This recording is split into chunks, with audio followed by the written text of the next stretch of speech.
Yeah, well, thanks for coming. I'm actually kind of excited to share about my journey, and also I think this can open up just a conversation about Waldorf education, because Waldorf education is something that is not just what's happening here at our school. It's a global movement. It's a global phenomenon. There are thousands. There's over 1,000 Waldorf schools, and I was just so blessed to have this experience where I went to the Goetheanum in Dornach, Switzerland, and was there for a 5-day conference. And I was there with 980 Waldorf educators from 61 countries. And it was a really powerful experience, just at the level of the cross-cultural, international, global community that was there. So many different languages being spoken in every interaction, every presentation, every workshop. Just about every conversation that I had, I was meeting people from a different country, learning their story, and so the degree of just diversity was just really incredible. But also, one of my takeaways was really the degree of unity and solidarity was also just really incredible. To feel so aligned and so resonant with so many people, to feel so close and so intimate with so many people, because you know that you're sort of striving for the same ideals and the same values, and the work that you're doing in the world is so meaningful in the same way. It was just a very powerful experience on that level, and it really gave me the sense that I'm not just, an individual with a job at a school in Pennsylvania. I really actually am a part of something much, much bigger and very meaningful, and that there's thousands of people all over the world who are thinking really deeply about the things that I'm thinking about, and are working really hard in the way that we're working hard here, and are really aiming towards something really, really deep and really important and really meaningful. And I was also blown away by just the quality of the presenters, the speakers, the content of the lectures. And there were definitely some themes that came out. There's a lot of thinking about the future, a lot of thinking about the future of Waldorf and just the future of society and humanity and the planet in general. And opening up a space like this at a conference where hundreds of people are coming together to really think and reflect and talk, you end up getting farther along and deeper in those conversations than you typically do in your day-to-day and week-to-week life. So that was a really special opportunity. So I'll try to share some of those themes that came up today. And I also just have here, I was taking notes throughout the week, so I'm really just going to share some of my notes, and then what that sparked in me, I also have some quotes from people here that I can share just to give you a sense of the flavor of the kind of things we were talking about. And one of the deep themes that really came up and is central to the inquiry, I think, for Waldorf schools is, what does it mean to be a human being, right? Like, what is really essential about humanity that we have to keep at the center of our thinking when we're thinking about educating humanity? And especially now, you're probably not surprised to hear that there was a lot of buzz around artificial intelligence and technology, and this real contrast is coming up for people now in terms of what are the implications for humanity that are brought to us by the evolution of artificial intelligence. And one of the themes that I took away, and this has been present in my own thinking, and I found it really reflected in the community there, is it really affords us the opportunity to really think more about what is really essentially human. And part of what I think we're seeing happening is, questions about artificial intelligence bring up questions about natural intelligence. What is intelligence? What is consciousness? What is awareness? What is the difference between artificial intelligence and human intelligence? And there were definitely some talks and some great conversations about how what is essentially human is the capacity to feel. It is a sense of warmth. It is our ability to respond, in a very human way. And I think what we're seeing is, in some ways, the projection onto technology and artificial intelligence of the capacity for consciousness or awareness, almost because we're losing touch with what it really means to be a conscious, aware human being, and losing sight of the difference there. So my sense is, again, it just affords us an opportunity to really go deeper into our own awareness, our own consciousness, our own experience, our own depth of feeling, and to make sure that we're interacting with each other and raising our children and educating our children to be fully human, right? And there was a quote I pulled out where someone said, one of the speakers said, humanity is a possibility, not a certainty, right? And the thought there is that we as humans are striving to become more and more human. And actually, we're still in this process of becoming human, actually, and deepening what it means to be a human being. It's not just a given. And it's important that we don't lose sight of that, because as we're educating our children, we're wanting to be educating them to become more and more human, right? And the opposite of inhuman would be cold and indifferent and more machine-like, right? And that's exactly what we don't want to be, creating environments that are cold and robotic and lacking a depth of substance and feeling. So just really kind of doubling down on and accentuating the fact that school is a place of human encounter. And if we want to protect and nurture educational environments, they need to be places that are fundamentally places of warmth and human encounter and human feeling. And all that goes into Waldorf education is really trying to cultivate that. Another thing that came up is thinking about, again, the future and how education is always, in a sense, for the future, right? We're always wanting to educate our children for the future. And our sense of the future keeps changing, right? So a good example was given of how, for our great-great-grandparents' generation, what was success at that time? Success at that time was having food on the table for a lot of people, right? Like if you could make a living and provide for your family, you were successful in life. And that goal sort of evolved when you think about maybe our grandparents' generation. They wanted their children to have a career, right? So success then meant getting a good education, getting a career, getting a job, kind of making your way in the world. So that was how education was oriented. If we think about sort of my parents' generation, I think it changed really significantly again, where the emphasis became more on happiness. Actually, like people want their kids to be happy, you know, and I think that really became a cultural norm. What is success? Well, success is if your kids are happy, and everyone wants their kids to be happy.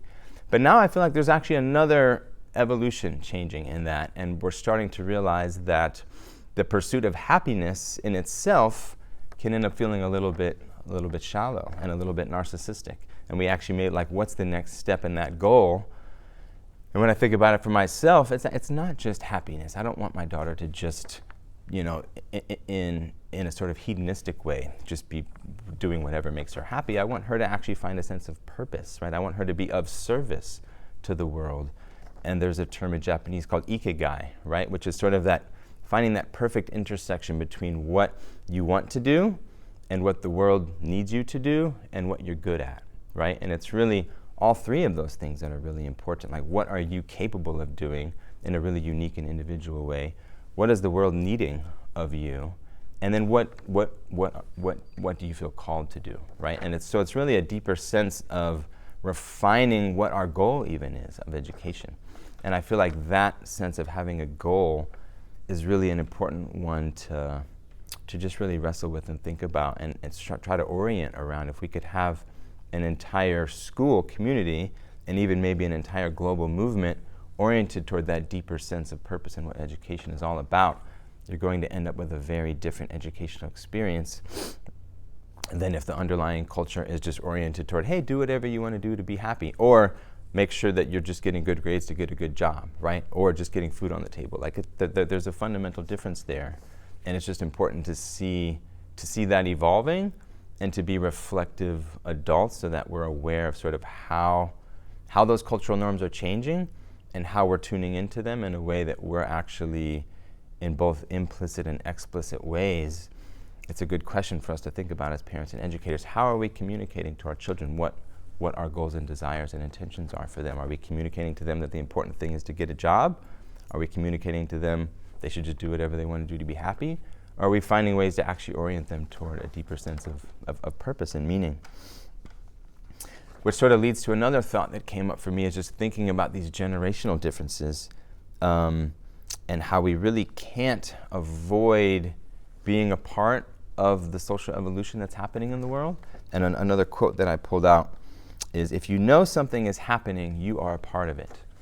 And I felt like that was an interesting thought, because once we become aware of some of the things that are going on in the world, especially things that are troubling going on in the world, if we start to understand the concerns and problems around social media and technology, right? If we start to understand what's happening in terms of the climate, if we start to understand some of the problems that we're seeing in terms of social inequality, we are a part of that. We can't separate ourselves from that. But also, because those problems, like the ones I just mentioned, are all getting more and more complicated and more complex, we as adults also, not only are the goals for our children changing generation by generation, but the demands on us as adults are changing. Like, it's actually a lot harder to be a parent and a teacher now than it ever has been before. The world is a lot more complicated than it's ever been before. And for us to even understand the complexity of economics, climate, and technology, right? Just those things that are changing. Like, our ancestors didn't have to grapple with understanding how those things are changing and how those things are impacting their children. That's just, they didn't have to deal with that. So we also have to be modeling our own ongoing growth and development, and to be surrounded by hundreds of educators who are all on a path of learning, right? Like, we're all there to learn. We're all there to deepen our study and our learning of what's going on. It's for me, it opened up this realization too, that adulthood as a parent and an educator right now, it's not just this plateau where, for instance, in the past, if you think cross-culturally, cross-historically, by the time you're 18 or 20, you're pretty much an adult human. You've acquired the norms of your culture, and you just live your life, right? But I feel like now we have this sense of, in your 20s, in your 30s, in your 40s, you have to keep growing, you have to keep changing, you have to keep learning more. And what it means to be a successful adult nowadays is actually more and more and more. And that's going to be true for our children even more so. It's just like the human development has to keep going as social, cultural, technological development keeps going. And part of our charge and our responsibility is actually to process that, to acknowledge that, and then to model that for our children, model lifelong learning, right? To model for our students and our children that we're still learning, we're still thinking about, we're not just set in our ways. We're not just like, well, this is what I was taught, this is what parents taught me, and this is what I'm going to teach you. That's not the reality anymore. It's actually this process of ongoing discovery that we all have to be on together, and to just register that that's a unique thing. Actually, that's actually something that's a little bit different about the world now than if you look back hundreds of years ago, thousands of years ago. It didn't have that same developmental pressure to it. So again, these are big ideas, but I think they're actually built into a lot of my and our thinking and intentions here about what are we all a part of, and what is this process that we're all engaged in. Another topic that came up a lot was just thinking about history, right? And grappling with the complexities of the history, with the negative, bad things that have happened in history. And in Waldorf in particular, I think there's a real grappling with history, with the history of Europe, with the history of colonialism, and with an educational movement that started in Germany and in Europe and now has spread around the world. And how do we understand that history in a way that is both sober and open, and like really looking at the facts and not glossing over things, but also really acknowledging too the beauty, for instance, of what was happening in this conference was people from all over the world. I was interacting with people from Tanzania, from Korea, from China, from India, from Australia, from all throughout Europe, South America, Central America.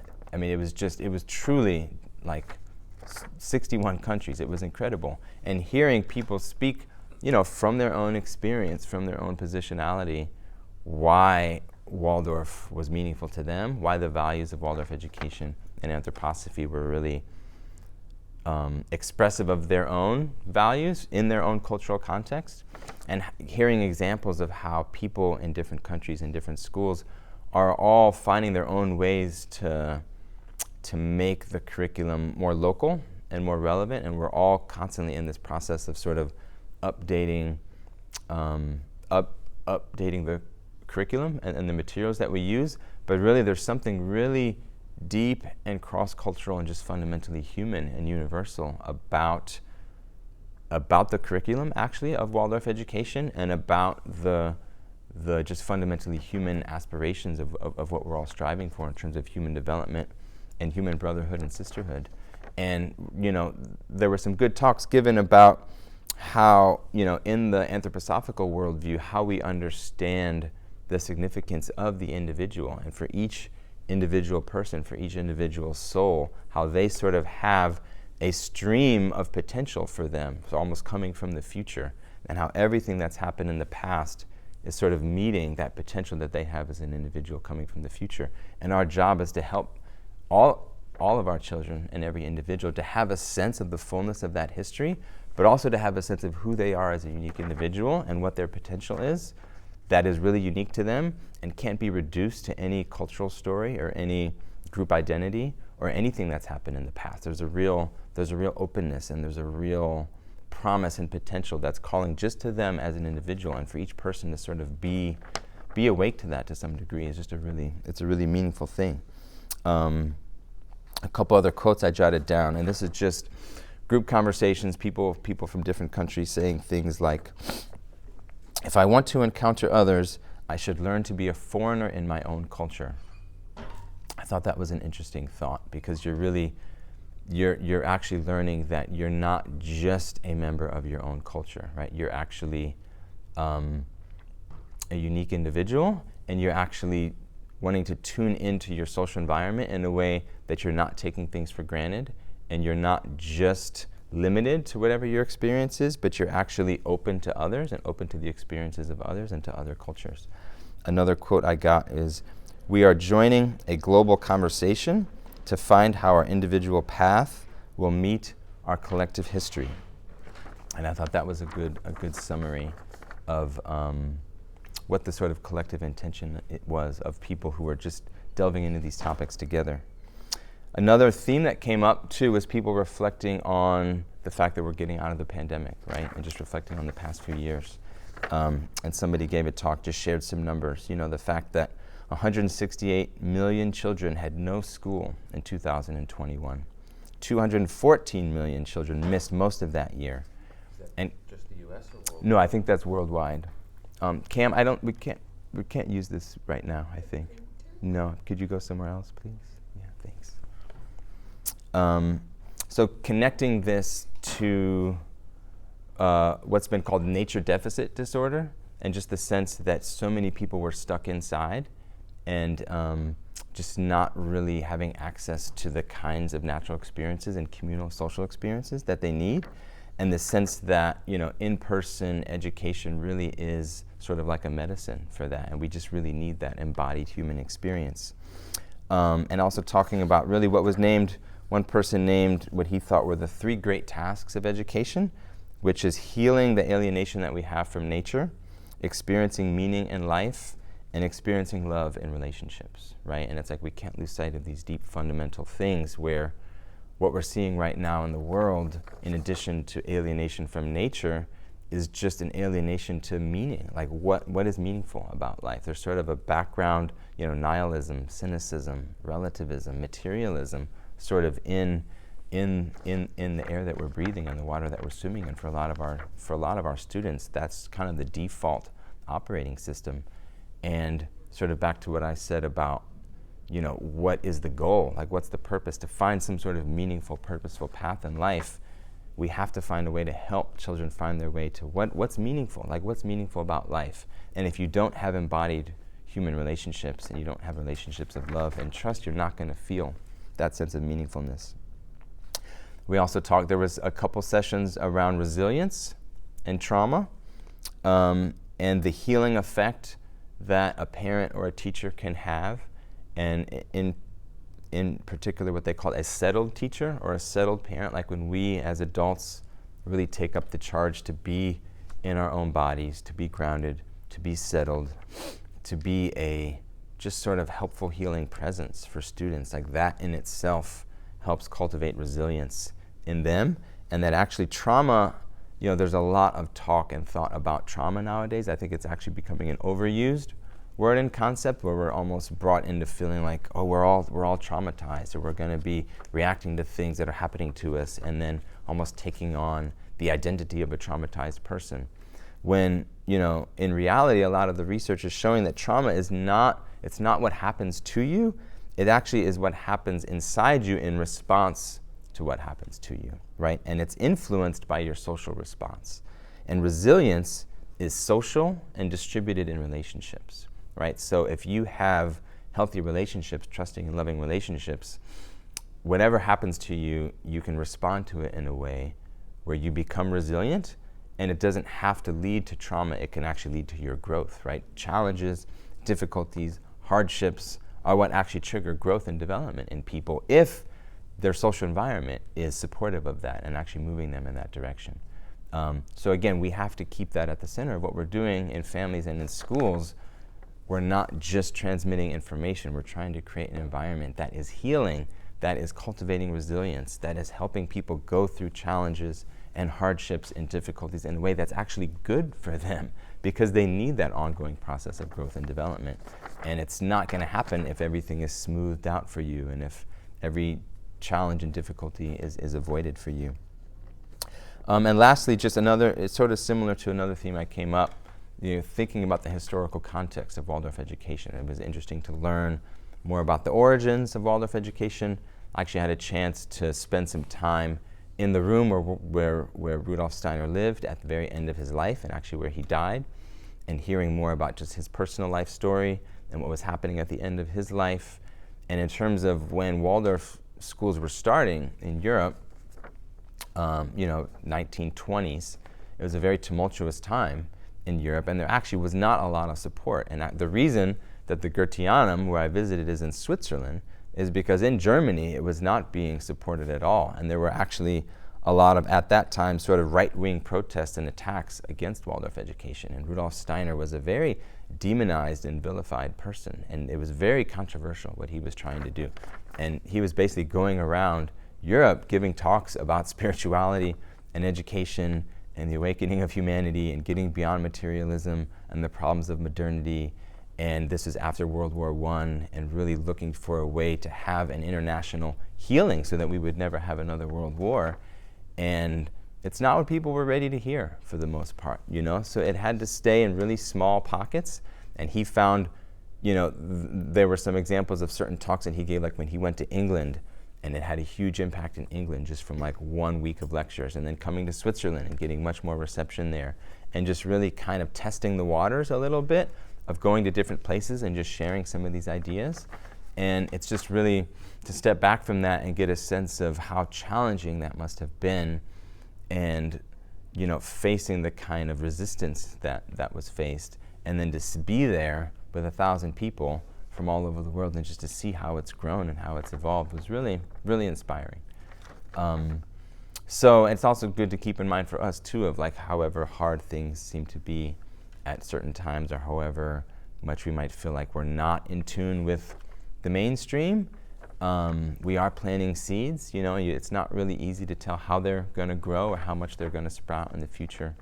But my sense being there was that the work that we're doing, it's really important, it's really essential, it's really special. There was a deep sense of inspiration from the hundreds of people there, and a sense of real hope and optimism about the future, which I think we can all use a little bit more of nowadays. Just really, if you feel, and if you find that intersection for yourself, where as a parent, as a teacher, as a child, you're doing what you want to do, you're feeling like you're doing something of meaning and of service in the world, and you're actually cultivating skills to be good at what you're doing, that's the best we can do as humans, and to help our children just live into that life and think about, cultivating that path for themselves as a way to make things better and stay hopeful about the future that's what it's all about. So that's my summary, and I'd be happy to have any questions, or we can open it up to a conversation, either about the trip, but also just about Waldorf education, or really any of the topics that I touched on. Did anybody come in with any questions or curiosities or wonderings? Thanks for sharing. Yeah. Did the topic of social media come up? Yeah, a little bit. In some of we had some small group conversations that were oriented around sort of the future and technology. And it's interesting, it's one of the things, there's so much commonalities. It's interesting, even bringing people from all over the world. We are really all struggling with the same things. And it was interesting how talking to people from different countries was pretty much the same as talking to people from different counties. Like we're all, they're very, it's such a global phenomenon. And Yeah, so all I can say is everyone has the same struggle. We're all dealing with the same things. It doesn't seem like people in other countries have figured it out any better than we have. It's, and we didn't, it's actually a good question. There weren't any sessions that were devoted specifically to that, almost surprisingly, now that I think about it. But I think it was good. There was a sense of solidarity around that, where in that environment we're all recognizing that it is really a very serious problem. And it's actually something I think we here and really everywhere we have to keep talking about. And I think it's almost getting, I don't know, my sense is that it's an interesting paradox where we're becoming more aware of the problems of social media, and the impact on young people is continuing to escalate and get worse. And yet at the same time, it's so ubiquitous and becoming so normalized that it's not like we're making any huge collective change about that. I don't get the sense that it's like, oh, because now we have 10 years of data of how terrible it is and how the mental health crisis for young people, and especially young girls, is just getting worse and worse and worse. Now we're going to make this huge cultural change and stop, And teach us resilience, self-control. Yeah. So hopefully, the children, when they get older, they actually can really manage the social media part. Yeah. Yeah, that's exactly. And finding the right balance there of to what degree to sort of shelter and protect children, and to be the adult who has a sense of developmental sequence and like when it's best for certain things to happen. And there's a tension there with sort of, some parents I think fall back on a sense of, especially when it comes to technology and social media, almost like trusting the child, or it's almost the sense of, well, they know better than I do, or it's almost a sense like you don't know enough to really draw the line. And you could almost talk about being like allowing the use of social media for young children in the name of, oh, well, they need to learn how to use it and build resilience with it. And I think there's a way some people think about it that even might use some of the language or concepts that I'm using to justify sort of opening that door. And so it's a really tricky line, because my sense is that when it comes to specifically social media use, we have enough data to know that it's really best to protect children, I'd say under the age of 16 or 18, from it, because on their developmental journey, even just biologically and like psychologically, they really don't yet have the control, the maturity, the thinking, the foresight to manage it themselves. It is so addictive, and it is so oriented to be addictive, that even as adults, I think we're all struggling with it. And it's easy for us to lose sight of, again, I think we normalize our own struggle and addiction with it, and then we also lose sight of how it's actually fundamentally different for an 11, 12, or 13-year-old.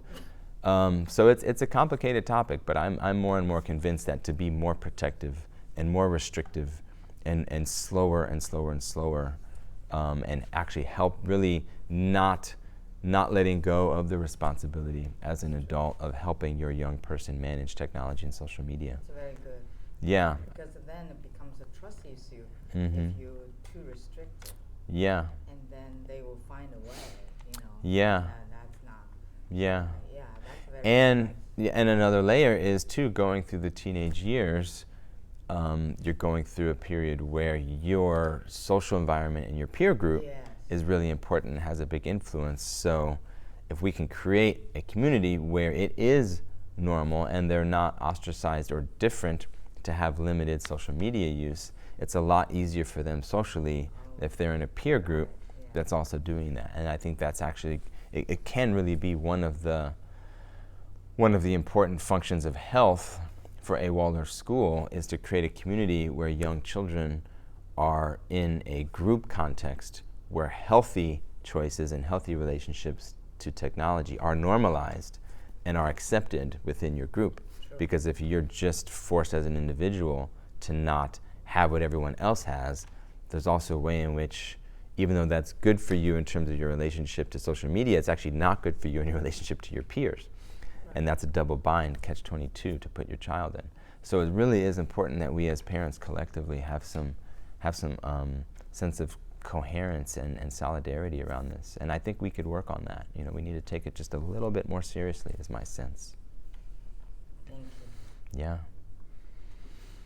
Yeah, it's a big one. Brad, did any concerns or conversations come up about the potential of a war in Europe or a world war? And I only bring that up because it's really interesting what you mentioned about Rudolf Steiner and his struggles in the 1920s, post-World War I. Did any of that come up with all these different countries of Waldorf educators being there at this conference? Not in my conversations directly. We didn't really talk directly about that. I think it's sort of hanging over everyone there. But we didn't really get into the Ukraine situation. I did actually, it was interesting. I mean, I sat at dinner one night, I sat next to a Waldorf educator from Russia. And there were a few people from Russia there even. So it's sort of like in the context of Waldorf educators coming together, I guess my sense was there's such a deep solidarity around like wanting for peace, striving for peace, not agreeing with things like the invasion of Ukraine, that it almost didn't need to be talked about. You know, it's not like that was in question. Sure. So we're really like we're all there to do the sort of underlayer work of like preparing the next generation to actually be in a peaceful world. We didn't really get into sort of the like what's happening now in geopolitics layer. Gotcha. Yeah, I mean it's interesting because it's not something I was actually thinking of, but it would have been interesting to get different perspectives on geopolitics from all those different, especially the people throughout Europe. Yeah. And for me, it's interesting. I hadn't been to Europe since I was really young, and it's just so different to have so many small countries so packed together, and so many people know so many languages, and like you cross the border and you speak a different language. So there's just it's very different. It's just a very different geopolitically and socioculturally than being in the United States, where there's just all these really distinct cultures all kind of on top of each other, and it's so dense. And that really does something, I think, to your cultural sensibility and your sense of being a person in the world and being in a cross-cultural environment where if it's just much there's just the intimacy and intensity, I think, of different countries being so close to each other, whereas here we have this very different sense of this sort of sprawling, mega country, and we're sort of separated from that sense of other countries. So there was, for me as an American, I think that's part of what lent the meaningfulness to it, whereas my sense is for a lot of the people there who are not from the Americas, maybe more of that is already sort of taken for granted for them. Maybe it wasn't as mind-blowing for them as it was for me. Was there a significant American Waldorf presence there? There was, yeah. I think there were over 100. I don't have the exact number, just from the United States, and then there were also some from Canada and Central and South America as well. But I don't have the exact number. I'd say probably somewhere between 100 and 200. Yeah.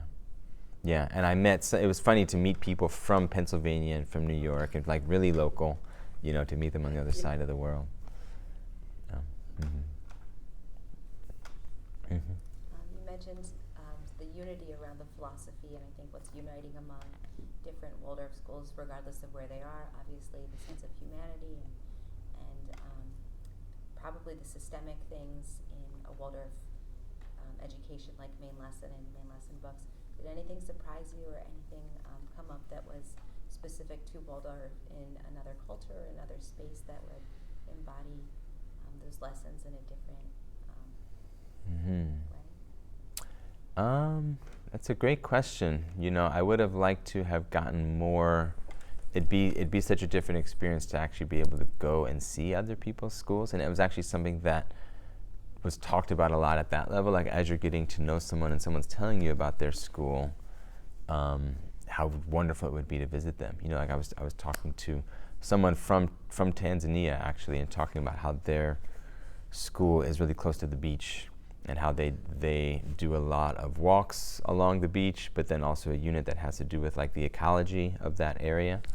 So I think there's just lots of local examples like that in terms of people making use of their natural environment and incorporating their natural environment into it. I can't really think of any specific examples though to your question. That's a great one. Yeah. I think it would be really fantastic if you could present what you present to us maybe in a slightly different format to the high school. Mm-hmm. I'm thinking students and teachers, and then parents, and even with the social media question, 6th, 7th, and 8th grade parents really are probably the ones that have to be spoken to before they can get to high school. But I think for the students, to hear this picture, as you explained it, of the 3 important things that you're doing in the world, they're going to be going out into the world, and I think they might, I don't know, I'm trying to remember with my own kids who went through this school and went through the high school. You're very focused on the classroom and the teacher when 1st through 8th. You know, there's parent meetings and there's events and there's plays, and you're kind of letting them go as they go into high school and trusting, and I trusted and I still trust the high school to be a good place for them to be, but you're not quite as holding them. Yeah, tightly involved with what they're doing, and it's, I don't know, just some of the things you said I wish would have been said to my teenagers, so I really appreciate it, and I would love it if you could find that time. I mean, at least during the daytime, maybe you could get them out of a class and have the students and their teachers and say, this is really, because they need to. it's not just kind of know the great bigger picture. Yeah, not just a wonderful experience that you're having, but this is really important work. You know, that you are a student in this place where important work is going on, and you're going to carry it out into the world. You know what I'm saying? Yeah, we need to think more about that. And one thing I'm going to try to do moving forward is to do a high school elective, which I think we'll just call something like Conscious Conversations, so just opening up a space for me and the high school students to have conversations about a lot of these topics in sort of an ongoing way. So we've started doing that with parents, and I think doing it with high schoolers is the next step. Because I don't know, we could do something like a formal presentation, but I'm wondering if it might be even better to just sort of have an ongoing conversation in small groups. Yeah, so that's definitely my intention. I think starting next year and ongoingly, I just kind of want to do that as an ongoing thing. Yeah, it's important. I'm really craving that myself. I want so bad to talk about these things with our high schoolers. Because they are taking it out there. Yeah. So they're going to be where we were. Yeah, and they're exposed to a lot and thinking about a lot. I mean, even just some of the snippets that I catch of our act. Just this morning, I caught a little sort of not argument, but just conversation about clean energy and how it's not really clean, you know. And they were sort of like getting into like the pros and cons of like how solar panels are not actually clean because of how they're produced and the connection to slave labor. Like this was just a passing conversation this morning in the hallway, and they're thinking about all this stuff and wrestling with it, you know, for sure. And we need to keep providing helpful contexts for integrating all of this information that we're inundated with nowadays. It's so important to recognize that a lot of our experience right now, there is still that, like, there's quintessentially human aspects to our experience that have always been. But there's also really unprecedented aspects to our experience right now that no humans have had to deal with before. And what does it mean to be up to that task, you know? Thank you. Yeah, speaking of unprecedented experience, I was really interested in what you were talking about, sort of the lifelong growth topic, and how, like, you know, you mentioned sort of like our ancestors would sort of reach adulthood and it would be more static, and today we're sort of forced to grow more. And I'm a little bit skeptical about that in a way. Like, there's part of me that's like, well, you know, they were humans too, and, you know, lifelong growth is part of being human. But like, it does resonate on a certain level as well. And like, I know there is something different about how we have to do that today versus what our ancestors dealt with. Yeah. And so I just wondered if you could sort of elaborate on some of the conversations you had about that.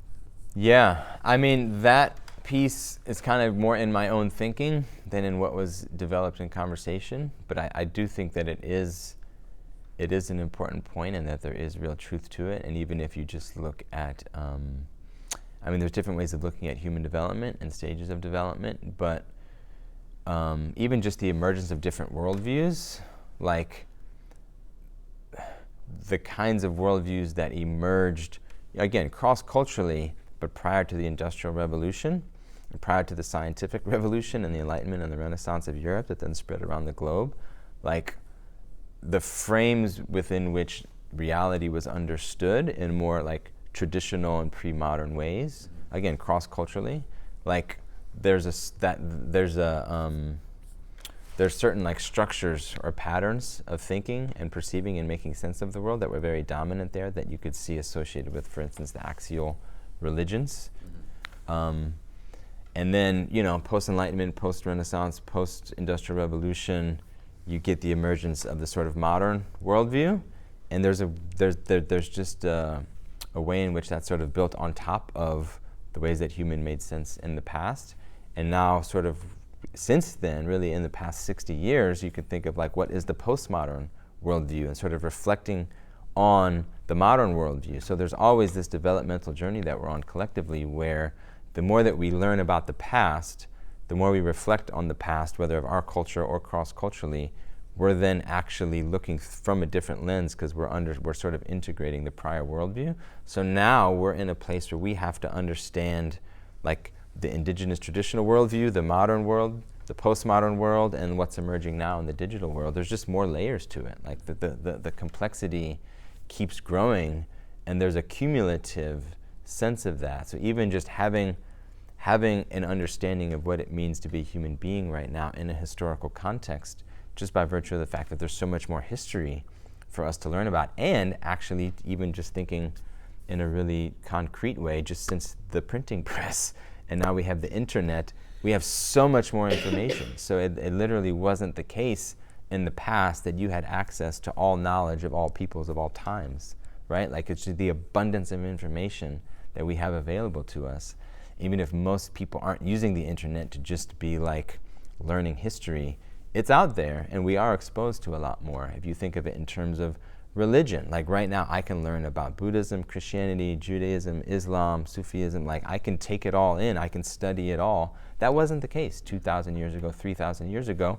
Typically, wherever you were born in the world, you were born into a culture, you learned what your culture did, you learned the worldview your culture had, you learned the myths that your culture told, and that was pretty much it, and then you died. And over the course of 3 or 4 or 5 generations, there wasn't always a lot of change there, right? What your great-great-grandparents, the world that they lived in, and the world that you lived in, and the world that your grandchildren were going to live in, was pretty much the same. I mean, that was the case for, I think, most peoples throughout history. Again, whatever culture you're talking about, whatever continent you're talking about. So the rate of change and the rate of cultural exposure and the rate of information access and information overload and information accumulation, all of these things are cumulative. So fundamentally different. And we take it for granted now. But I think it's kind of hard for us to really, and I think it's a useful exercise to think about the radical difference of being a human being 500 years ago, 1,000 years ago, 1,500 years ago, 5,000 years ago. And you can do that mental experiment, again, around the globe, different continents, different cultures, but there's just such a huge difference.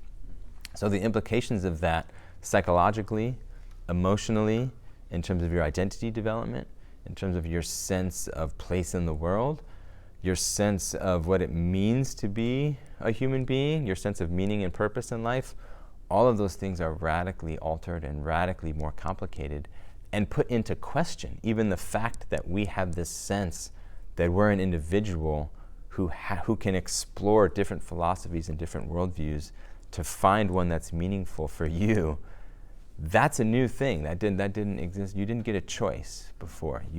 This was the truth. Your parents told you the truth, your whole culture reinforced it, and that was it. So it's radically different. Does that make sense? Is that kind of more in line with what you were thinking? Yeah. There's still something about it that I feel like I'm you know, that, like, well, I don't want to. No, it's, I mean, yeah. You know, waste anybody's time with my internal musings about it, but like, yeah, like there might have been people back then who, like a few people who had the space to question that stuff and to explore and to, like, sort of, you know, reach beyond local thinking, but like that was a very small minority of people, and they didn't have access to what we have access to. So, yeah. Yeah, I mean, these are interesting things to reflect on, because for me it's both a sense of appreciation of the world that we're living in. Like, it's really phenomenal and amazing and mind-blowing, the world that our species has created on this planet. And also, with every sort of cumulative, you know, stage that we've been through collectively, there's been more advancements and more problems, you know. And there's you know, some ways of looking at it, sort of like the dignities and the disasters of, for instance, the modern world. Like, it's a lot jumbled up together. There's both a lot of senses of real progress and real disasters, real downsides, real things that just make things more complicated and harder than they used to be, and not as simple as they used to be. But I feel like that's the journey we're on. Like, there's no point in denying it or putting your head in the sand. I think we kind of all, being alive in the 21st century means trying to be as aware of the context that you're in as possible. It's to make meaning out of it, and to allow a meaningful life for you and your family. So overall, from your sense of the conference, is it globally the Waldorf education is, you know, on a growing trajectory or stay the same? Yeah, that's a good question. I mean, my sense is, I think literally it is growing, you know, and there continue to be more and more Waldorf schools. There's interesting tensions around that, and I think some Waldorf schools, you know, that have been in existence for a while, there's sometimes a sense of this ongoing struggle of, like, you know, do enough people know about it, or do enough people really understand it, or what's going to help more people really see and feel that this is actually what they want for their children. They just don't realize it yet, maybe because they don't know enough about it.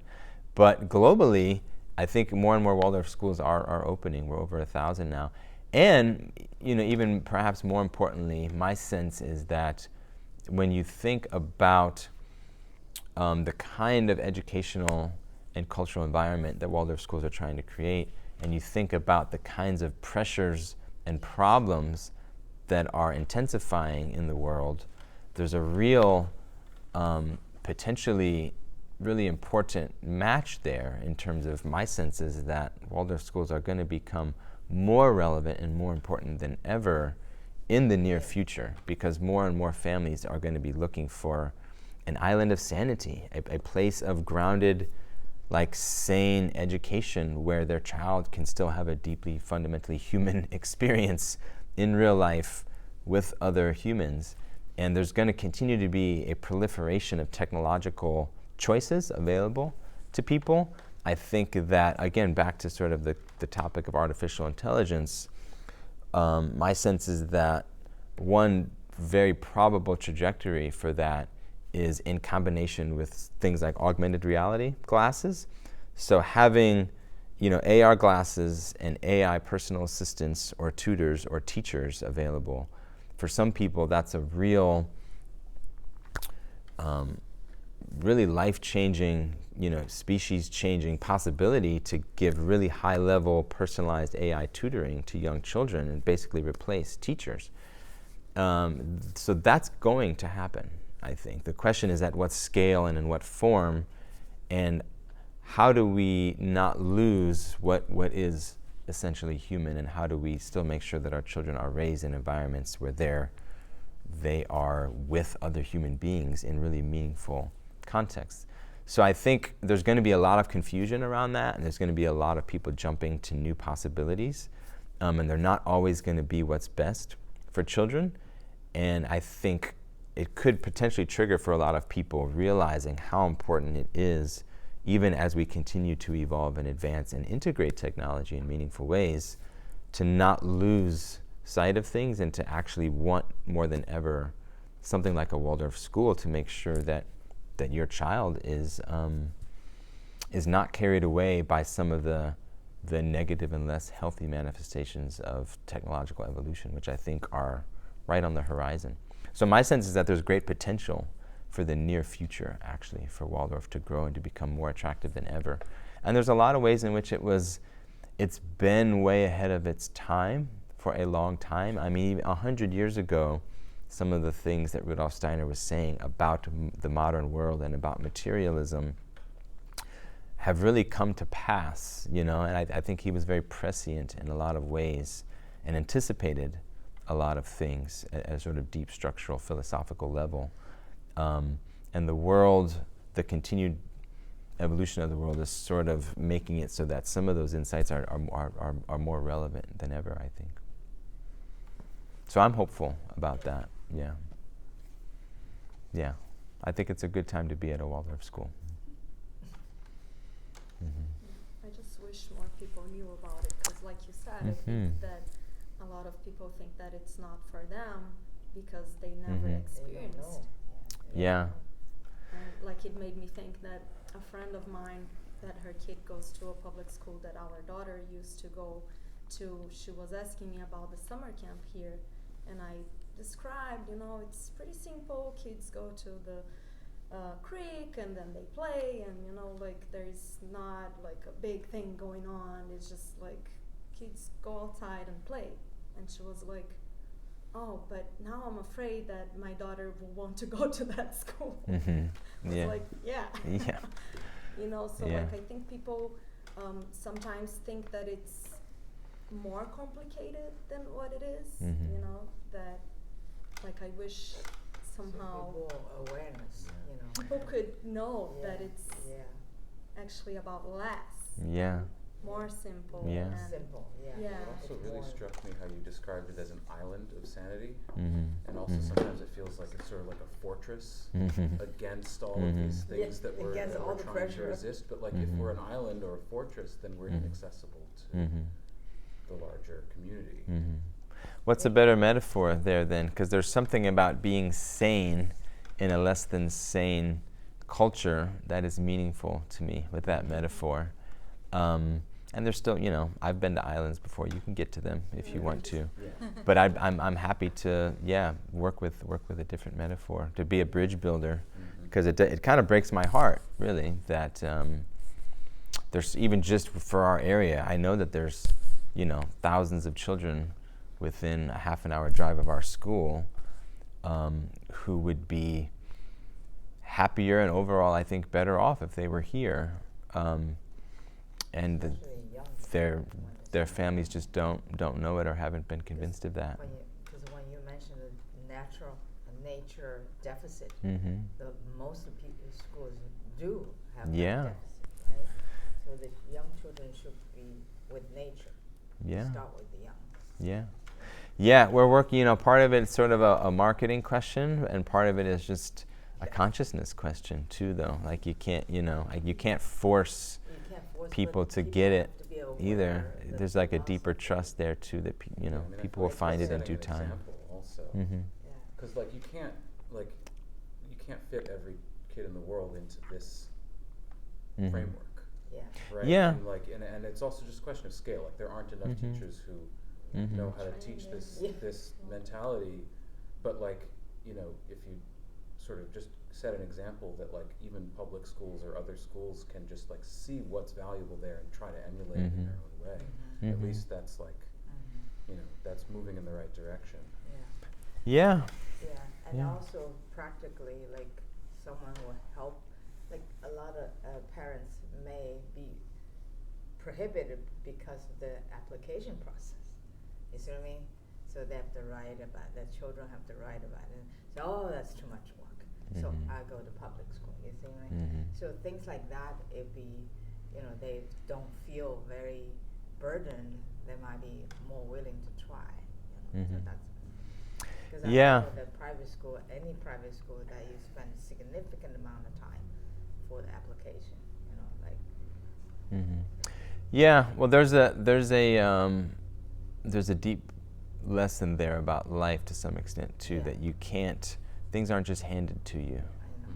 You know, at some level, there does need to be some degree of striving Yeah. on the part of the parent, Yeah. where they're conscious and thoughtful enough to be seeking what is the best environment for their child, and they're seeking that, and if they find it and it resonates for them, you know, they're going to do what they have to do to make that work. And if that's not there, then you know, it's a different conversation. Like she said, people shouldn't think it's too complicated. Mm-hmm. So they should know like about to- it. Yeah. Know about the school Of more. like this different thing, Yeah. you know, because Mhm. it, to me, it makes so much more sense what we're doing here, you know, Yeah. that Mhm. it's like, it should be the common. Yeah. you know, Yeah. but- Yeah. I mean, in a way, it feels like in some ways, it feels like it's an easier type of education to put into practice on sort of a material level. You know, like I'm just comparing it to the public school that Nina went to before, how it's like they have just like they're tripping over themselves in so many ways with the systems and the like materials that they're using, and they're putting so many roadblocks in the way of the teachers just connecting with the students. Mhm. But then on another level, like it's a different kind of work that is needed on sort of like a creative level Mhm. and just like relationship level. Like you have to be ready to sort of put yourself out there at stake with like, Mhm. you know, like Yeah. taking responsibility for each other. Mhm. Whereas like sort of the default system appears to be one that just sort of protects the individual and allows you to maintain separateness Mhm. from the people who you're surrounded by. Mm-hmm. Mm-hmm. Yeah. Yeah, and then finding the right balance between cultivating unique individuals and having a sense of community and being in relationship. I do wonder if there's like, has been an effort anywhere in the world to like take some of the sort of resources from Waldorf philosophy and like make them available in a way that's palatable to other schools and like the public school system, to sort of bring some of that to them as like, you know, this is available if you want to try to, you know, do things that will be rewarding. Yeah. Yeah, I mean, there's a lot of resources out there, you know, and I've worked in a lot of different educational contexts, including public and charter.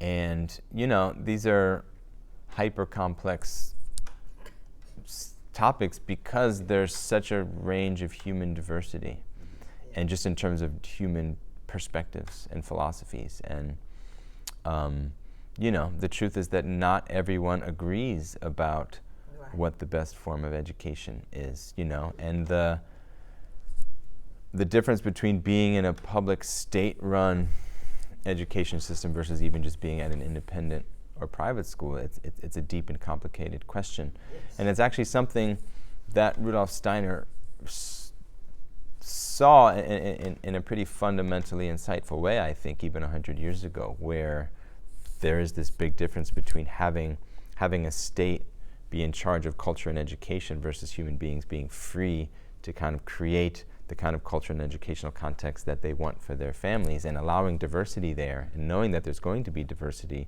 of if everyone's free to kind of create their own schools, there's going to be different kinds of schools. So there are limits around how much to standardize or scale or spread, and I think there's just something fundamental about that. But in terms of access and at least having it be accessible, there's a lot out there, you know, there's a lot out there. Unfortunately, I think there's a lot of forces at play and inputs at play that kind of militate against that, or that are just moving in a different direction. And that, you know, opens up into a deep conversation about, again, really just the modern world, and some of those, I think, latent and I think outdated orientations of like goal orientation. Like a lot of our world and culture is still actually stuck in the prior goal orientation of like get a job and make money, you know, and that really got deeply rooted, I think, you know, post-industrial revolution, post-modern world, the need for people to actually work outside of the home and get paid for their labor. Like that was a huge species level shift actually, to go from an agrarian lifestyle where most people made their own things and actually were able to like be caretakers of the land and somewhat more integrated with their environment, to actually having to go work in factories and have different kinds of jobs, and also women and men both being outside of the home and just getting paid, what that did to economics and inequality and alienation from nature and a sense of being a part of an economy and having to make a living. It changed the human psyche on a deep fundamental level. And we're still sort of living in the legacy of that. Now, how do we get out of the collective psyche orientation where there's this deep insecurity about money and security and having to make money? And that's such a deep motivation for people.